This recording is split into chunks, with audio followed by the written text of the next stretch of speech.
Mga kapigis, ito ang mga basic na pwedeng gawin para bawasan ang lason sa feeds. Bago ka gumastos sa kahit anong additives, balikan muna natin ang fundamentals. Ito yung mga libre o mura pero malaki ang impact kung magagawa nating tama. Una, ayusin ang budiga ng feeds. Dapat may ventilasyon, hindi mainit, at nakaangat sa simento ang mga sako.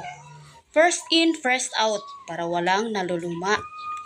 Pangalawa, linisan ang kainan araw-araw.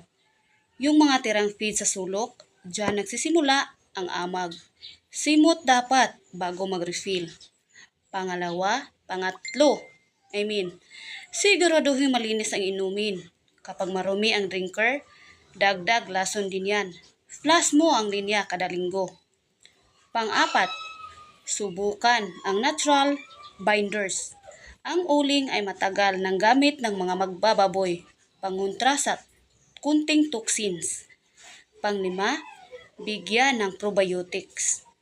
Kung malakas ang good bacteria sa bituka, mas kaya nilang labanan ang masasamang elementong pumapasok.